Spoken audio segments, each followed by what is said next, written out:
ये कहानी मुझे मेरे दोस्त राहुल ने बताई थी, जो कि उसके पिता के बारे में है, और मैं इस कहानी को उनके नजरिए से बताऊंगा। ये बात 80 के दशक की है, जब मार्च का महीना था।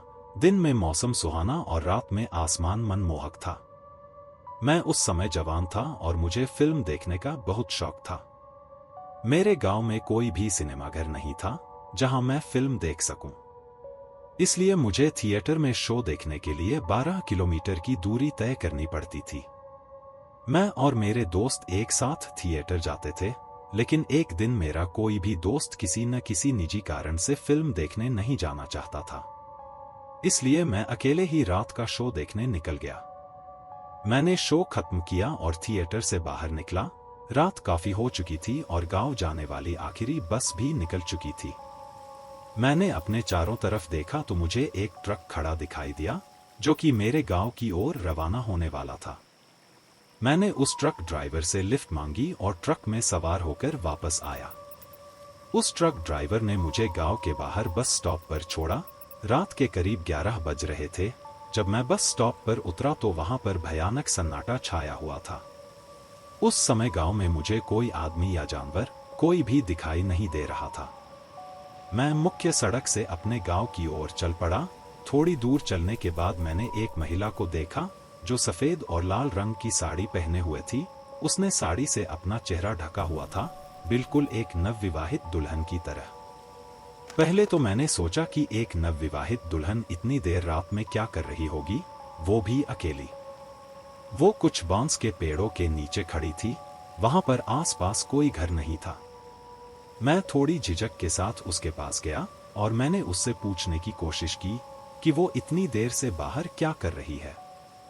मेरे सवालों का जवाब देने के बजाय वो मुड़ी और उन बांस के पेड़ों के पीछे झील की ओर चल पड़ी। मुझे ऐसा लगा जैसे मैं उससे मंत्रमुग्ध हो गया हूं।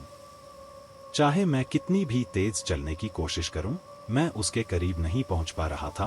वो मुझसे आगे थी और उसकी पायल की आवाज मुझे उसके पीछे जाने पर मजबूर कर रही थी।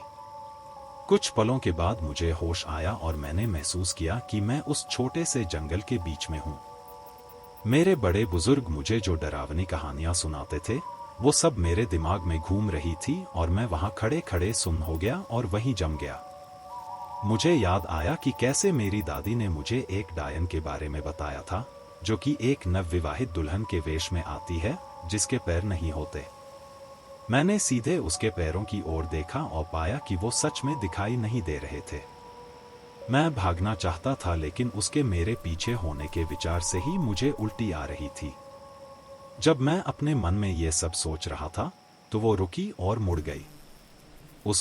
उस सटीक पल में मैंने खुद से कहा कि तुम्हें भागना चाहिए, वरना तुम यहीं मर जाओगे, और मैं वहां से भागा। मैं ऐसे भागा जैसे मेरी जिंदगी दांव पर लगी हो। जब मैंने पीछे मुड़कर देखा तो वो मेरे पीछे ही थी। उसकी पायल की आवाज अब मुझे बहुत ज्यादा डरा रही थी। वो धीरे धीरे मेरे करीब आती जा रही थी। एक समय ऐसा आया कि वो ठीक बिल्कुल मेरे पीछे ही पहुंच गई थी। उसे अपना पास आता देख मुझे लगा कि वो मुझे अब मार ही डालेगी। मैं बहुत डर गया और भगवान का नाम लेते हुए अपने घर की ओर भागा। मैं किसी तरह घर पहुंचा और अपनी माँ को पुकारा। मेरे 2 भाई जो कि मुझसे बड़े थे और मेरी माँ बाहर आए और मुझसे पूछा कि क्या हुआ है। मैंने उन्हें सब कुछ समझाया और कहा कि वो अब भी मेरे पीछे पड़ी है। मेरे भाइयों ने घर के आसपास देखा, उन्हें कोई दिखाई नहीं दिया। मेरी माँ ने मुझे घर में अंदर लाने से पहले मेरी नजर उतारी और अगले दिन मुझे मंदिर के पुजारी जी के पास ले गई। पुजारी जी ने मुझे बोला कि तुम्हारी किस्मत बहुत अच्छी है कि तुम उस डायन के चंगुल से बच निकले। उन्होंने मेरे सिर पर हाथ फेरा और कुछ मंत्र बोले और उसके बाद मैं और मेरी माँ घर वापस आ गए। मुझे लगातार अगले 3 दिनों तक तेज बुखार रहा और उस डायन के बुरे सपने भी आए। मैं अपने साथ घटे इस हादसे पर यकीन नहीं कर पा रहा था।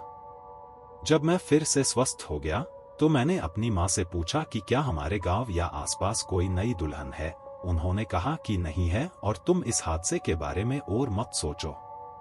उसके बाद भी मैं फिल्में देखने जाता था, लेकिन दिन में और रात में कभी अकेले नहीं। आज भी मैं देर रात सुनसान सड़कों पर निकलने से बचता हूँ।